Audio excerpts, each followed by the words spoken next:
ನಮಸ್ತೆ ಎಲ್ಲರಿಗೂ, welcome back to my channel. ನಾನ್ ನಿಮ್ಮ ಪ್ರೀತಿಯ ಸುಚಿ ರಮೇಶ್. ಲಾಸ್ಟ್ ಬ್ಲಾಗ್ ಅಲ್ಲಿ ನೋಡಿರ್ಬೋದು ನೀವು, ಮೂಡೆ ಕಟ್ಟಿದ್ದೆ ಅಲ್ವಾ, ಅದಕ್ಕೋಸ್ಕರ ಮೂಡೆ ಮಾಡ್ಕೊಳ್ಳೋಣ ಅಂತ ಇಲ್ಲಿ ಅಕ್ಕಿನ ನೆನೆ ಹಾಕ್ತಾ ಇದ್ದೆ. ನಾನು ಹಿಂದಿನ ಬ್ಲಾಗ್ ಅಲ್ಲಿ ಸೊಸೈಟಿ ಅಕ್ಕಿ ಬಳಸಿನೇ ಮೂಡೆ ಮಾಡಿದ್ದೆ, ಬಟ್ ಇದು ಅರೆ ಬೊಳಂತೆ ಅಂತ ಹೇಳ್ತಾರೆ ನಮ್ಮ ತುಳುವಲ್ಲಿ. ಆ ಅಕ್ಕಿನ ಬಳಸಿ ಮೂಡೆ ಮಾಡ್ತೀನಿ. ಹಾಗೇನೆ 1 kg ಅರೆ ಬೊಳಂತೆ, ಹಾಗೆ ಅರ್ಧ ಗ್ಲಾಸ್ ಅಲ್ಲಿ ನಾನು ಈ ಸೊಸೈಟಿಯಲ್ಲಿ ಉರ್ಪೆಲರಿ ಅಂತ ಸಿಗುತ್ತೆ, ವೈಟ್ ಅಲ್ಲ, ಇನ್ನೊಂದು ಸಿಗುತ್ತೆ, ಸ್ವಲ್ಪ ಬ್ರೌನಿಶ್ ಆಗಿರುತ್ತೆ. ಆ ಅಕ್ಕಿನ ಅರ್ಧ ಗ್ಲಾಸ್ ತಗೊಂಡಿದ್ದೀನಿ. ಹಾಗೇನೆ 1 ಗ್ಲಾಸ್ ಉದ್ದಿನ ಬೇಳೆನ ನೆನೆ ಹಾಕಿದ್ದೆ. ನಾನಿಲ್ಲಿ ಕಾಯಿ ಹೋಳಿಗೆ ಮಾಡ್ಕೊಳ್ಳೋಣ ಅಂತ 1 ಗ್ಲಾಸ್ ಅಲ್ಲಿ ಮೈದಾ ಹಿಟ್ಟನ್ನ ತಗೊಂಡಿದ್ದೀನಿ. ಹಾಗೇನೆ ಅದೇ ಲೋಟದಲ್ಲಿ ಅರ್ಧ ಗ್ಲಾಸ್ನಷ್ಟು ಬಾಂಬೆ ರವೆ ಕೂಡ ತಗೊಂಡು ಚೆನ್ನಾಗಿ ಮಿಕ್ಸ್ ಮಾಡ್ಕೊಂಡು ಸ್ವಲ್ಪ ಉಪ್ಪು ಕೂಡ ಹಾಕೊಳ್ಬೇಕು. ಆ ನಂತರ ಸ್ವಲ್ಪ ನೀರ್ ಹಾಕ್ತಾನೆ ಇದನ್ನು ಮಿಕ್ಸ್ ಮಾಡ್ಬೇಕು. ಧ್ರುವಿಗೆ ಈ ಸ್ಯಾಟರ್ಡೆ ಫುಲ್ ಡೇ ಕ್ಲಾಸ್ ಇರ್ಲಿಲ್ಲ, ಅಂದ್ರೆ ಹೆವಿ ರೈನ್ ಇತ್ತು. ಹಾಗಾಗಿ ಹಿಂದಿನ ದಿವ್ಸನೇ ಹೇಳಿದ್ರು ಶನಿವಾರ ಫುಲ್ ಡೇ ಕ್ಲಾಸ್ ಇರಲ್ಲ, ಮಧ್ಯಾಹ್ನ ತನಕ ಮಾಡ್ತೀವಿ ಅಂತ ಹೇಳಿದ್ರು. ಅದಕ್ಕೋಸ್ಕರ ಅವಳು ಕೂಡ ಮಧ್ಯಾಹ್ನ ಬಂದಿರ್ಲ. ಅವಳು ಮಧ್ಯಾಹ್ನ ಬಂದ ನಂತರನೇ ಸ್ಟಾರ್ಟ್ ಆಗ್ಬಿಟ್ಟಿದೆ, ಅಮ್ಮ ನನಗೆ ಕಾಯಿ ಹೋಳಿಗೆ ಮಾಡಿ ಕೊಡಿ ಅಂತ. ಅಂದ್ರೆ ಒಂದು 15 days ಬ್ಯಾಕ್ ಮಾಡಿದ್ದೆ ನಾನು ಕಾಯಿ ಹೋಳಿಗೆ, ಅದು ವಿಡಿಯೋಸ್ ಎಲ್ಲ ಮಾಡ್ಕೊಂಡಿದ್ದೆ. ಬಟ್ ಅದು ಕ್ಯಾಮರಾದ ಮೆಮೊರಿ ಫಾರ್ಮೇಟ್ ಆಯ್ತಂತ ಹೇಳಿದಲ್ವಾ, ಹಾಗಾಗ್ಬಿಟ್ಟು ಎಲ್ಲ ಹೋಗಿತ್ತು. ಹಾಗಾಗಿ ನನ್ಗೆ ಅಪ್ಲೋಡ್ ಮಾಡ್ಲಿಕ್ಕೆ ಕೂಡ ಸಿಕ್ಕಿರ್ಲಿಲ್ಲ ಆ ವಿಡಿಯೋಸ್ ಎಲ್ಲ. ಹಾಗಾಗಿ ಅದು ತಿಂದು ಇವಾಗ ಇನ್ನೊಂದ್ಸಲ ಮಾಡಿ ಅಮ್ಮ ಕಾಯಿ ಹೋಳಿಗೆ ಮಾಡಿ ಅಂತ ಹೇಳ್ತಾ ಇದ್ಲು. ಅದಕ್ಕೋಸ್ಕರ ನಾನ್ ಕೂಡ ಮಾಡ್ಕೊಳ್ಳೋಣ ಅಂತ ಮಧ್ಯಾಹ್ನನೇ ಇಲ್ಲಿ ಕನಕ ರೆಡಿ ಮಾಡ್ಕೋತಾ ಇದ್ದೀನಿ. ನಾವಿಲ್ಲಿ ಕಾಯಿ ಹೋಳಿಗೆಗೆ ಕನಕ ರೆಡಿ ಮಾಡ್ಕೊಳ್ಳುವಾಗ ಚಪಾತಿ ಹಿಟ್ಟಿಗೆ ನಾವು ಹದ ಮಾಡ್ಕೊಳ್ತೀವಿ ನೋಡಿ, ಅದಕ್ಕಿಂತ ಸ್ವಲ್ಪ ಸಾಫ್ಟ್ ಆಗಿರ್ಬೇಕು. ಗಟ್ಟಿ ತರ ಇದ್ರೆ ಕಾಯಿ ಹೋಳಿಗೆ ಅಷ್ಟೊಂದು ಚೆನ್ನಾಗಿ ಬರಲ್ಲ. ಅದಕ್ಕೋಸ್ಕರ ಸ್ವಲ್ಪ ಸಾಫ್ಟ್ ಆಗಿ ಕಲಸಿ ಇಡ್ಬೇಕು. ಲಾಸ್ಟ್ ಗೆ ಅದ್ರ ಮೇಲೆ ಸ್ವಲ್ಪ ಎಣ್ಣೆ ಎಲ್ಲ ಹಾಕಿ ಮುಚ್ಚಿಟ್ರೆ, ಒಂದು 2 ಗಂಟೆ ಆದ್ರೂ ಮುಚ್ಚಿಟ್ರೆ ತುಂಬಾನೇ ಚೆನ್ನಾಗಿ ಬರುತ್ತೆ ಕಾಯಿ ಹೋಳಿಗೆ. ಇಲ್ಲಾಂದ್ರೆ 1 hour ಕೂಡ ಇಡ್ಬೋದು, ಅದು ನಮ್ಗೆ ಟೈಮ್ ಹೇಗ್ ಸಿಗತ್ತೆ ಆ ತರ ಮಾಡ್ಕೊಂಡ್ರೆ ಆಯ್ತು. ನಾನಂತೂ ಬೇಗನೆ ಕಲಸಿ ಇಟ್ಟಿದ್ದೆ, ನನಗೆ ಸಂಜೆ ಮಾಡ್ಕೊಳ್ಳಿಕ್ಕೆ. ಮಧ್ಯಾಹ್ನ ಟೈಮ್ ಕೂಡ ಇತ್ತು, ಟೈಮ್ ಇದ್ರೆ ಸಾಫ್ಟ್ ಕೂಡ ಆಗುತ್ತಲ್ವಾ, ಇನ್ನೂ ಸಾಫ್ಟ್ ಆಗುತ್ತಲ್ವಾ, ಅದಕ್ಕೋಸ್ಕರ ಬೇಗನೆ ಕಲಸಿಟ್ಟು ಅರ್ಧ ಗಂಟೆ ಅಥವಾ 1 ಗಂಟೆ ನಂತರ ಇನ್ನೊಂದ್ಸಲ ತೆಗೆದು ಅದನ್ನು ಚೆನ್ನಾಗಿ ನಾದ್ಕೊಂಡು ಇನ್ನೊಂದ್ಸಲ ಎತ್ತಿಡ್ಬೇಕು. ಇಲ್ಲಿ 2 ಏಲಕ್ಕಿನ ಸಿಪ್ಪೆ ತೆಗೆದು ಮಿಕ್ಸಿ ಜಾರ್ಗೆ ಹಾಕೊಳ್ತಿದ್ದೇನೆ. ಹಾಗೇನೆ ನಾನು ಈ ಗ್ಲಾಸಲ್ಲಿ ಆವಾಗ ಮೈದಾ 1 ಗ್ಲಾಸ್ ತಗೊಂಡಿದ್ದೆ. ಹಾಗೆಯೇ ಅರ್ಧ ಗ್ಲಾಸ್ ರವೆ ಕೂಡ, ಬಾಂಬೆ ರವೆ ಕೂಡ ತಗೊಂಡಿದ್ದೆ. ಇದೇ ಗ್ಲಾಸಲ್ಲಿ ಇವಾಗ 2 ಗ್ಲಾಸ್ನಷ್ಟು ಕಾಯಿ ತುರಿಯನ್ನು ತಗೊತೀನಿ.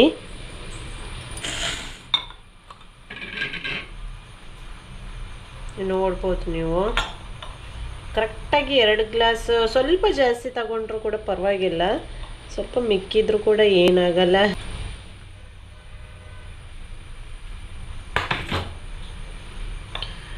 ಒಂದು ಗ್ಲಾಸ್ ಆಯಿತು, ಹಾಕೊಳ್ತಿದ್ದೀನಿ. ಇವಾಗ ಇನ್ನೊಂದು ಗ್ಲಾಸ್ ಬೇಕು.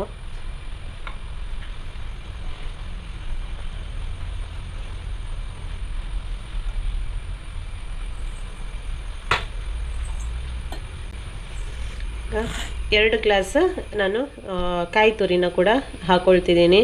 ಇದನ್ನು ಇವಾಗ ಗ್ರೈಂಡ್ ಮಾಡಬೇಕು, ನೀರೆಲ್ಲ ಹಾಕಲಿಕ್ಕಿಲ್ಲ. ಇದನ್ನು ಸ್ವಲ್ಪ ಸ್ಮೂತಾಗಿ ಗ್ರೈಂಡ್ ಮಾಡಬೇಕು. ಇದು ಹೂರ್ಣ ಮಾಡಲಿಕ್ಕೆ ನಾನಿವಾಗ ಇದನ್ನು ಗ್ರೈಂಡ್ ಮಾಡ್ತೀನಿ. ನಾನಿದನ್ನು ಫೈನಾಗಿ ಗ್ರೈಂಡ್ ಮಾಡ್ಕೊತಿದ್ದೀನಿ. ನೋಡ್ಬೋದು, ಫೈನ್ ಅಂದರೆ ಫುಲ್ಲು ಸ್ಮೂತ್ ಅಲ್ಲ, ಅದು ಒಂಥರ ಸ್ವಲ್ಪ ದಪ್ಪಾಗಿರೋ ತುರಿ ಎಲ್ಲ ಸ್ವಲ್ಪ ಇದಾದರೆ ಸಾಕು. ನೋಡ್ಬೋದು, ಈ ಥರ ನಾನು ಗ್ರೈಂಡ್ ಮಾಡ್ಕೊಂಡಿದ್ದೀನಿ.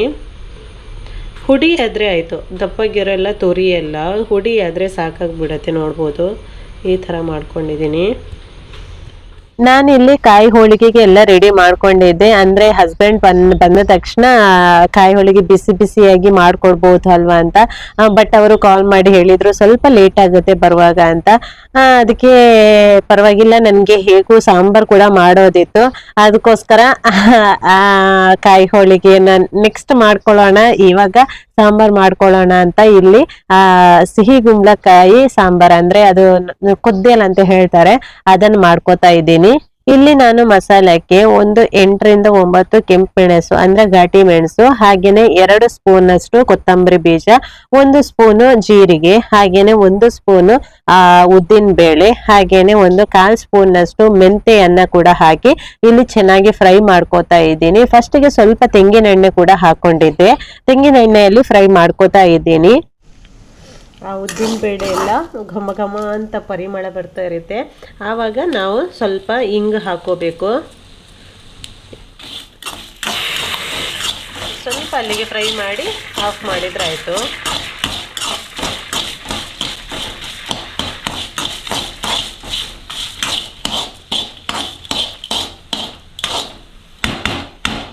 ಎರಡು ಟೊಮೆಟೊ ಹಾಗೆಯೇ ಒಂದು ಸಣ್ಣ 3 ಈರುಳ್ಳಿಯನ್ನು ಹಾಕ್ಕೊಂಡು ಸ್ವಲ್ಪ ನೀರನ್ನು ಹಾಕಿ ಬೇಯಲಿಕ್ಕಿಡ್ತಿದ್ದೀನಿ. ಇದನ್ನು ಮೊದಲು ಬೇಯಲಿಕ್ಕಿಡ್ತಿದ್ದೀನಿ.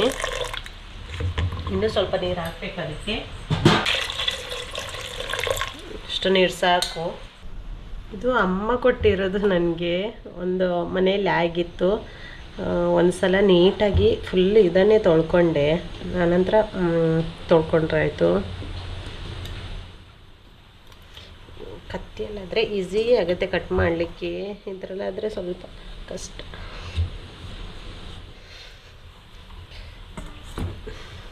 ಸ್ವಲ್ಪ ಗಟ್ಟಿ ಇರುತ್ತೆ ಅಲ್ವಾ. ಪರಿಮಳ ನೋಡಿ ಎಷ್ಟು ಚೆನ್ನಾಗಿದೆ. ಬೀಜ ತೆಗೆದಿಡಬೇಕು. ಇವ್ರ ಜೊತೆ ಹೇಳಬೇಕು ಅನ್ನೋ ಬೈಯು. ಎಳತ್ತು ಅನಿಸುತ್ತೆ, ಇದು ಎಳತ್ತು ಬೀಜ. ಇನ್ನೂ ದೊಡ್ಡದಾಗಲಿಕ್ಕಿತ್ತು ಅನಿಸುತ್ತೆ ಇದು.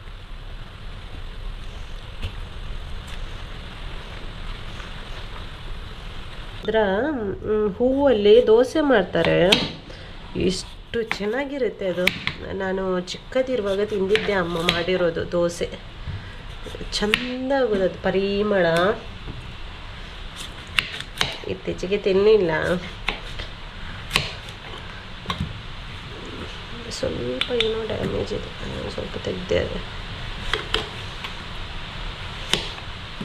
ಕರೆಂಟ್ ಹೋಗುತ್ತೆ ಏನೋ. ಕರೆಂಟ್ ಹೋದರೆ ಕಷ್ಟ. ಇವಾಗ ಇದನ್ನೊಂದು ಪೀಸ್ ಮಾಡಿ ಗ್ರೈಂಡ್ ಮಾಡ್ಕೋಬೇಕು. ಆನಂತರ ಆದರೆ ಪರವಾಗಿಲ್ಲ. ಕರೆಂಟ್ ಹೋದರೆ ವೀಡಿಯೋ ಕೂಡ ಮಾಡ್ಲಿಕ್ಕೆ ಕಷ್ಟ ಆಗುತ್ತೆ. ಅಂದರೆ ಕತ್ಲು ಇರುತ್ತಲ್ಲ, ಫಸ್ಟೇ ಕರೆಂಟ್ ಇದ್ದರೂ ಕೂಡ ಒಂಥರ ಕತ್ಲು ಮಳೆ ಆ ಥರ ಇದೆ. ಫಸ್ಟಿಗೆ ಇವಾಗ ಕರೆಂಟ್ ಹೋಯ್ತು. ಅಯ್ಯೋ ದೇವ. ಇವಾಗಷ್ಟೇ ಬಂತು. ಇದಕ್ಕೆ ಸ್ವಲ್ಪ ತೆಂಗಿನಕಾಯಿ ಮತ್ತು ಒಂದು 5 ರಿಂದ 6 ಎಸಳು ಬೆಳ್ಳುಳ್ಳಿ, ಹಾಗೆ ಒಂದು 2 ಈರುಳ್ಳಿಯನ್ನು ಕೂಡ ಹಾಕ್ಕೊಂಡಿದ್ದೀನಿ. ಇವಾಗ ಇದನ್ನು ನೀರು ಹಾಕಿ ಗ್ರೈಂಡ್ ಮಾಡಿ ತರೋದಷ್ಟೇ ಬಾಕಿ. ಬೇಗ ಗ್ರೈಂಡ್ ಮಾಡ್ಕೋತೀನಿ, ಮತ್ತು ಇನ್ನೊಂದ್ಸಲ ಕರೆಂಟ್ ಹೋದರೆ ಕಷ್ಟ ಆಗುತ್ತೆ. ನಾನು ಈ ಕುಂಬಳಕಾಯಿ ಬೇಯಿಸ್ಕೊಳ್ಳುವಾಗ ಉಪ್ಪು ಹಾಗೇನೆ ಹುಳಿ ಕೂಡ ಹಾಕಿದೆ. ಕರೆಂಟ್ ಇರಲಿಲ್ಲಲ್ಲ, ಹಾಗಾಗಿ ವಿಡಿಯೋಸ್ ಮಾಡ್ಕೊಳ್ಳಿಕ್ಕೆ ಆಗಿರಲಿಲ್ಲ.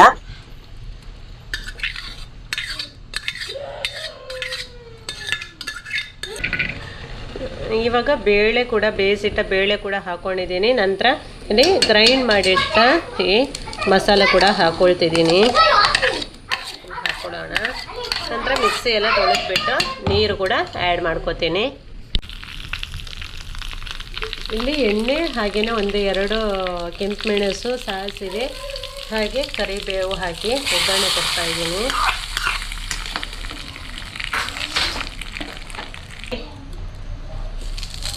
ಸೂಪರ್ ಆಗಿರೋ ಸಿಹಿ ಕುಂಬಳಕಾಯಿ ಕೊದ್ದೆ ರೆಡಿ ಆಗಿಬಿಡುತ್ತೆ. ನಾನು ಇದಕ್ಕೆ ಬೆಲ್ಲ ಕೂಡ ಆ್ಯಡ್ ಮಾಡ್ಕೊಂಡಿದ್ದೆ, ಅದೊಂದು ವಿಡಿಯೋ ಸ್ಕಿಪ್ ಆಗಿದೆ. ಅಂದ್ರೆ ಕೆಲವೊಂದು ಸಿಹಿ ಕುಂಬಳ ಸ್ವೀಟ್ ಇರುತ್ತೆ, ಕೆಲವೊಂದು ಸ್ವೀಟ್ ಇರಲ್ಲ. ಅದನ್ನ ನೋಡ್ಬಿಟ್ಟು ನಾವು ಬೆಲ್ಲವನ್ನು ಆ್ಯಡ್ ಮಾಡ್ಕೋಬೇಕು.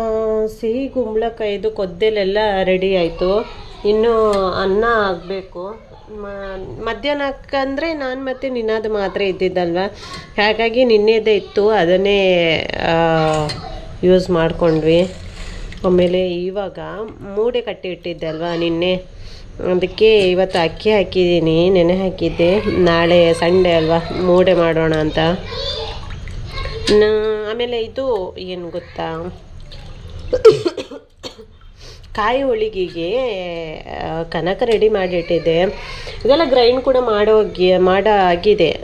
ಬಟ್ ಧ್ರುವಿ ಕೇಳ್ತಾ ಇದ್ದಾಳೆ ಕಾಯಿ ಹೋಳಿಗೆ ಯಾವಾಗ ಮಾಡ್ತೀರಮ್ಮ ಯಾವಾಗ ಮಾಡ್ತೀರಮ್ಮ ಅಂತ.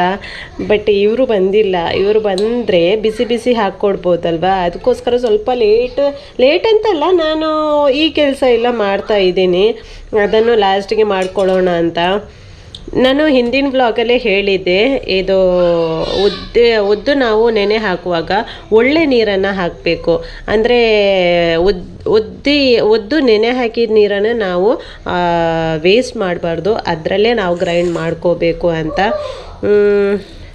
ಅಮ್ಮ ಹೇಳಿರೋ ಟಿಪ್ಸ್ ಇದು. ನಾನು ಕೂಡ ಅದನ್ನೇ ಫಾಲೋ ಮಾಡೋದು. ಫಸ್ಟ್ ನಾವು ಯಾವಾಗಲೂ ಮಿಕ್ಸಿ ಆಗಲಿ ಗ್ರೈಂಡರ್ ಆಗಲಿ ನಾವು ಗ್ರೈಂಡ್ ಮಾಡ್ಕೊಳ್ಳುವಾಗ ಉದ್ದನ್ನೇ ಗ್ರೈಂಡ್ ಮಾಡ್ಕೋಬೇಕು. ಯಾಕಂದರೆ ಅಕ್ಕಿ ಎಲ್ಲ ಗ್ರೈಂಡ್ ಮಾಡ್ಕೊಂಡ ನಂತರ ಇದು ಮಿಕ್ಸಿಯಲ್ಲೂ ಸ್ವಲ್ಪ ಹೀಟ್ ಆಗುತ್ತೆ. ಅದಕ್ಕೋಸ್ಕರ ನಾವು ಫಸ್ಟಿಗೆ ಇದನ್ನೇ ಉದ್ದನ್ನು ನಾವು ಗ್ರೈಂಡ್ ಮಾಡಿಕೊಂಡ್ರೆ ಸ್ವಲ್ಪ ಬ್ಯಾಟರ್ ಎಲ್ಲ ಚೆನ್ನಾಗಿ ಬರುತ್ತೆ ಅಂತಾರೆ. ಫಸ್ಟಿಗೆ ನಾವು ಈ ಉದ್ದಿನ ಬೇಳೆಯನ್ನು ಗ್ರೈಂಡ್ ಮಾಡ್ಕೋಬೇಕು.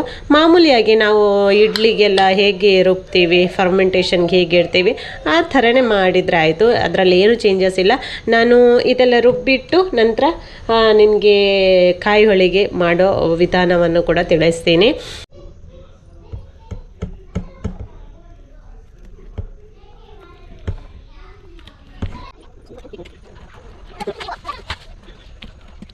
ಸಾಂಬಾರ್ ಕೂಡ ರೆಡಿ ಆಯ್ತು, ಹಾಗೇನೆ ಮೂಡೆಗೆ ಅಕ್ಕಿ ಕೂಡ ರುಬ್ಬಿ ಕೂಡ ಆಯ್ತು. ನಂತರ ನಾನು ಇಲ್ಲಿ ಕಾಯಿ ಹೋಳಿಗೆಗೆ ಹೂರ್ಣ ರೆಡಿ ಮಾಡ್ಕೊಳ್ಳೋಣ ಅಂತ ಒಂದು ಅರ್ಧ ಸ್ಪೂನ್ನಷ್ಟು ಬಾಂಬೆ ರವಾ, ಹಾಗೇನೆ ಒಂದು ಅರ್ಧ ಸ್ಪೂನ್ನಷ್ಟು ಈ ಗಸಗಸೆ ಬರುತ್ತೆ ನೋಡಿ, ಅದನ್ನು ಹಾಕಿ ಚೆನ್ನಾಗಿ ಅದು ಸ್ವಲ್ಪ ಗೋಲ್ಡನ್ ಕಲರ್ ಬರುವವರೆಗೆ ಅದನ್ನು ಹುರ್ಕೊಂಡು ನಂತರ ಅದನ್ನು ಬೇರೆ ಪ್ಲೇಟಿಗೆ ಟ್ರಾನ್ಸ್ಫರ್ ಮಾಡ್ಕೊಳ್ಬೇಕು. ನಾವು ತೆಂಗಿನಕಾಯಿಯನ್ನ 2 ಲೋಟ ತಗೊಂಡಿದ್ದೀವಿ. 2 ಲೋಟ ತೆಂಗಿನಕಾಯಿ ತುರಿಗೆ 1 ಲೋಟ ಬೆಲ್ಲ ಕರೆಕ್ಟ್ ಆಗಿ ಬರುತ್ತೆ ಸ್ವೀಟ್. ಸ್ವೀಟ್ ಸ್ವಲ್ಪ ಕಮ್ಮಿ ಬೇಕಾದರೂ 1/4 ಲೋಟ ಕೂಡ ಮಾಡ್ಕೋಬಹುದು. ಬೆಲ್ಲ ನೀರಾಗ್ಲಿಕ್ಕೆ 2 ಸ್ಪೂನ್ನಷ್ಟು ನೀರನ್ನ ಹಾಕೊಂಡು ಬೆಲ್ಲ ನೀರಾದ ತಕ್ಷಣ ನಾವು ನೋಡ್ಕೊಳ್ಬೇಕು. 1 ಎಳೆ ಪಾಕ ಬಂದ್ರೆ, ನಾವು ಕೈಯಲ್ಲಿ ಹೀಗೆ ಮಾಡಿದೆ ಅಲ್ವಾ, 1 ಎಳೆ ಪಾಕ ಬಂದ್ರೆ ಸಾಕು. ಜಾಸ್ತಿ ಬೆಲ್ಲ ಗಟ್ಟಿ ಆದ್ರೆ ಹೂರ್ಣ ಕೂಡ ಗಟ್ಟಿಯಾಗಿ ಬಿಡತ್ತೆ. ಹಾಗಾಗಿ 1 ಎಳೆ ಪಾಕ ಬಂದ ತಕ್ಷಣ ನಾವು ತೆಂಗಿನಕಾಯಿ ತುರಿಯನ್ನ ಹಾಕೊಳ್ಬೇಕು. ನಂತರ ನಾವು ಫ್ರೈ ಮಾಡಿಟ್ಟ ಗಸಗಸೆ ಮತ್ತು ಬಾಂಬೆ ರವಾ ಉಂಟಲ್ವಾ, ಇದನ್ನ ಹಾಕೊಳ್ಬೇಕು. ಕಾಯಿ ಹೋಳಿಗೆಗೆ ಟೇಸ್ಟ್ ಕೊಡೋದೇ ಇದು ಬಾಂಬೆ ರವಾ ಮತ್ತೆ ಗಸಗಸೆ. ಹಾಗೇನೆ ಇಲ್ಲಿ ನೋಡ್ಕೋಬೇಕು, ಹೂರ್ಣ ಕರೆಕ್ಟ್ ಆಗಿ ಬಂದ್ರೆ ಮಾತ್ರ ಈ ಕಾಯಿ ಹೋಳಿಗೆ ಚೆನ್ನಾಗಿ ಬರುತ್ತೆ. ಹೂರ್ಣ ಗಟ್ಟಿ ಆದ್ರೆ ಕಾಯಿ ಹೋಳಿಗೆ ಮಾಡಕ್ ಕೂಡ ಕಷ್ಟನೇ. ಹೂರ್ಣ ಅಂದ್ರೆ ನಾವು ಕೈಯಲ್ಲಿ, ನನ್ನ ಅವಾಗ ವಿಡಿಯೋದಲ್ಲಿ ನೋಡ್ಬೋದು ನೀವು, ಕೈಯಲ್ಲಿ ರೌಂಡ್ ಮಾಡ್ಲಿಕ್ಕೆ ಸಿಗ್ಬೇಕು. ಅಂದ್ರೆ ಹೂರ್ಣ ನಾವು ತೆಂಗಿನಕಾಯಿ ಬೆಲ್ಲದ ಹೂರ್ಣ ಇದೆ ಅಲ್ವಾ, ಅದನ್ನ ನಾವು ಕೈಯಲ್ಲಿ ಹಿಡ್ಕೊಳ್ಳುವಾಗ ಕೈಗೆ ಸ್ವಲ್ಪ ಅಂಟು ತರ ಇರ್ಬೇಕು. ಆವಾಗ ನಮ್ಗೆ ಕೈಗೆ ಅಂಟು ತರ ಇದ್ರೆ ಅದು ತಣ್ಣಗಾದ್ಮೇಲೆ ಆ ಹೂರ್ಣ ಕರೆಕ್ಟ್ ಆಗಿ ಬರುತ್ತೆ. ಅದಕ್ಕೋಸ್ಕರ ನಂತರ ಆವಾಗ್ಲೇ ನಾವು ಗ್ಯಾಸ್ ಆಫ್ ಮಾಡ್ಕೊಂಡು ಅದನ್ನು ತಣ್ಣಗಾಗ್ಲಿಕ್ಕೆ ಬಿಡ್ಬೇಕು. ನಂತರ ನಾವು ಸೈಜ್ಗೆ, ಯಾವ ಸೈಜ್ಗೆ ಬೇಕು ಕನಕದ ಸೈಜ್ಗೆ ನಾವು ಈ ಹೂರ್ಣ ಕೂಡ ಉಂಡೆಯನ್ನು ಮಾಡ್ಕೊಳ್ಬೇಕಾಗತ್ತೆ. ಇದೇ ಮೆಜರ್ಮೆಂಟ್ ಅಲ್ಲಿ ಮಾಡ್ಕೊಂಡ್ರೆ ಕರೆಕ್ಟ್ ಹದ ಸಿಕ್ಕಿದ್ರೆ ಆರಾಮಾಗಿ ನಾವು ಮನೆಯಲ್ಲೇ ಒಂದು ಟೇಸ್ಟಿ ಆಗಿರೋ ಈ ಕಾಯಿ ಹೋಳಿಗೆಯನ್ನ ನಾವು ಮಾಡ್ಕೊಳ್ಬಹುದು. ಬಿಸಿ ಬಿಸಿ ಆಗಿರುತ್ತೆ ಕೂಡ, ತುಪ್ಪ ಹಾಕೊಂಡ್ ತಿಂದ್ರೆ ಅಂತೂ ತುಂಬಾ ಅಂದ್ರೆ ತುಂಬಾ ಚೆನ್ನಾಗಿರತ್ತೆ. ನಾನು ಕೂಡ ಈ ಕಾಯಿ ಹೋಳಿಗೆನ ಯೂಟ್ಯೂಬ್ ನೋಡೇ ಕಲ್ತಿರುವಂತದ್ದು. ಬಟ್ ನನ್ಗೆ ಕೂಡ ಫಸ್ಟಿಗೆ ಫೇಲ್ ಆಗಿತ್ತು. ಯಾರೊಬ್ರಿಗೂ ಕೂಡ ಫಸ್ಟ್ ಅಟೆಂಪ್ಟ್ ಅಲ್ಲೇ ಪಾಸ್ ಆಗ್ಬೇಕಂತ ಏನಿಲ್ಲ. ನಾನ್ ಕೂಡ ಫಸ್ಟ್ ಮಾಡ್ಕೊಳ್ಳುವಾಗ ಫೇಲ್ ಆಗಿತ್ತು. ಆಮೇಲೆ ಫೇಲ್ ಆಗಿರುವುದು ಏನು ಅದನ್ನೇ ನೆಕ್ಸ್ಟ್ ಗೆ ಸರಿ ಮಾಡ್ಕೊಳ್ತಾ ಹೋದೆ. ಇವಾಗಂತೂ ಕರೆಕ್ಟ್ ಆಗಿಬಿಟ್ಟಿದೆ ಮೆಜರ್ಮೆಂಟ್ ಎಲ್ಲ. ನಂತರ ಚಪಾತಿ ಮಣೆ ಇಟ್ಟು ಅದರ ಮೇಲೆ ಬಟರ್ ಪೇಪರ್ ಅನ್ನ ಹಾಕೊಳ್ತಿದ್ದೀನಿ. ಬಟರ್ ಪೇಪರ್ ಇತ್ತು ನನ್ನ ಹತ್ರ, ಹಾಗಾಗಿ ಅದನ್ನೇ ಯೂಸ್ ಮಾಡ್ಕೊಳ್ತಾ ಇದ್ದೀನಿ. ಬಟರ್ ಪೇಪರ್ ಇಲ್ಲ ಅಂದ್ರೆ ನಾವು ಬಾಳೆ ಎಲೆಯನ್ನು ಕೂಡ ಯೂಸ್ ಮಾಡ್ಕೋಬಹುದು. ಬಾಳೆ ಎಲೆಗೆ ಸ್ವಲ್ಪ ತುಪ್ಪವನ್ನು ಸವರ್ಬಿಟ್ಟು ನಂತರ ನಾವು ಈ ತರ ಮಾಡ್ಕೊಂಡ್ರೆ ಆಯ್ತು.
ನೀವೇ ನೋಡ್ತಿರ್ಬೋದು ಎಷ್ಟು ಚೆನ್ನಾಗಿ ಬಂದಿದೆ ಅಂತ ಈ ಕಾಯಿ ಹೋಳಿಗೆ.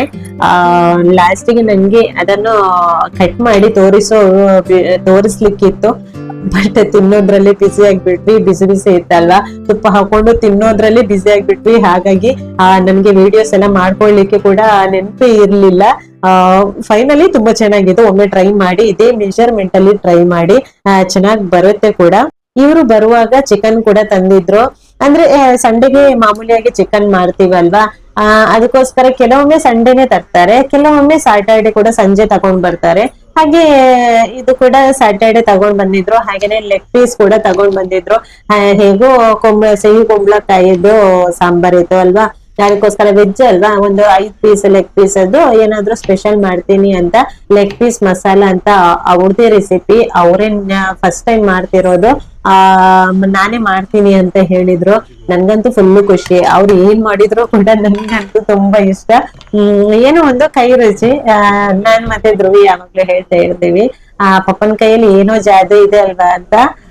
ಆತರ ತುಂಬಾ ಅಂದ್ರೆ ತುಂಬಾ ಇಷ್ಟ. ಅವ್ರು ಏನ್ ಮಾಡಿದ್ರು ಕೂಡ ಇಷ್ಟಾನೆ.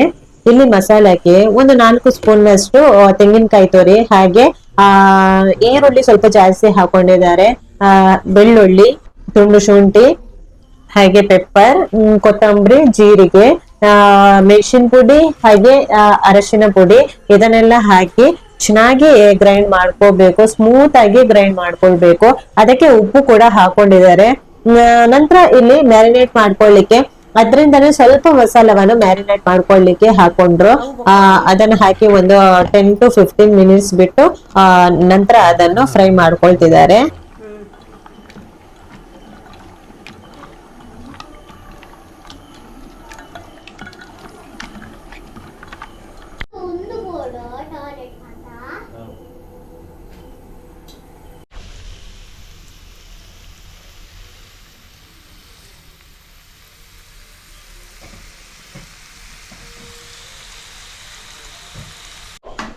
Kurwa? Vale, vai mal puga. Sí. Ay, masane. Sí, antes pude ver acá. Anda. Bandeta. Mutton निन्नु ईर मटन बनवली परत येपला एक मटन कंदेर तुला Aye tintitu. Mutton leg piece ಅವ ಒಂದು ಕೊಕ್ಕ ಅಲ್ಲಿ ಒಂದು ಸೊಪ್ಪು ಇದೆ. ಅಪ್ಪ ಗೋಂಗಾಗ ಕನ್ನಡ ದಾದೆ ಬಂದಿನ ಗೊತ್ತುಂಡೆ. ಧ್ರುವಿ ಮೋನಿಕಾ ಡ್ಯಾನ್ಸ್ ಮಾಡ್ಪೋ.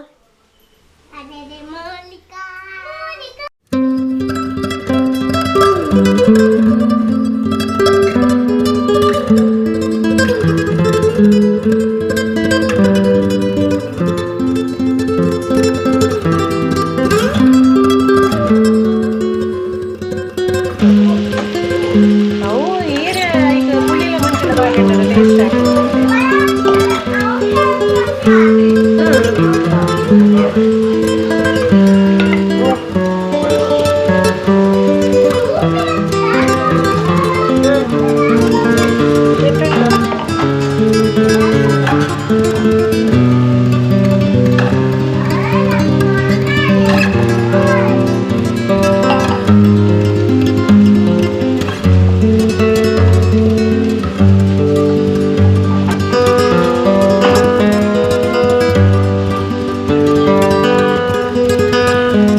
ఉంటుంది.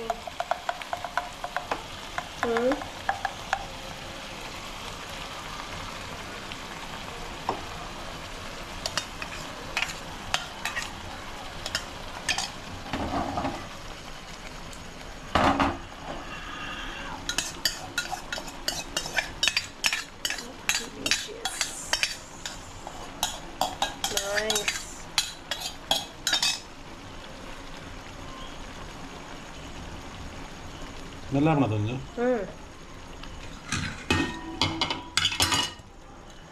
ಮಟನ್ ಅಲ್ಲಕ್ಕ ಮಟನ್ ಅಲ್ಲಕ್ಕ ಮಟನ್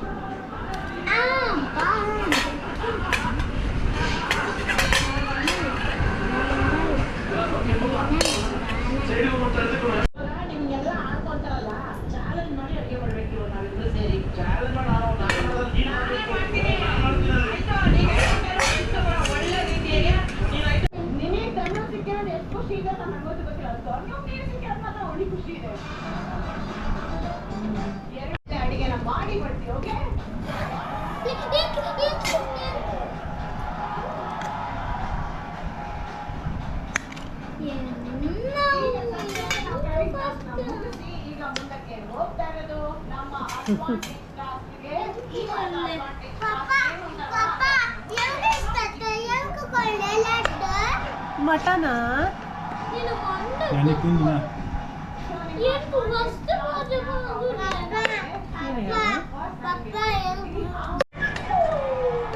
ಬೆಚ್ಚ ಬೆಚ್ಚ ಉಂಟು ಮಗ ಲೈಕ್ ಆತನಾ ಸೂಪರಾ ತಿನ್ನಂದೇನೆ ಹೆಚ್ಚು ತಿಂಡೋಲು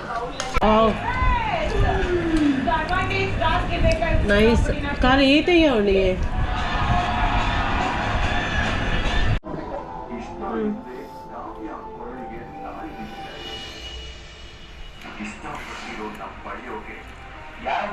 നൈസ്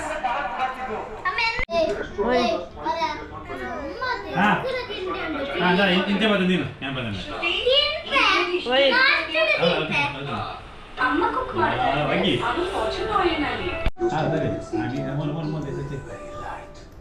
ಸಂಪ್ರದಾಯದಲ್ಲಿ ಬೇರೊಡೆದ ಬಣ್ಣಗಳು ಡಾಸ್ಲರ್ ಗೋಲ್ಡನ್ ಕಲರ್ ನಿಮ್ಮ నిన్ను లైకతనే చూపండి ఏర్ మందిని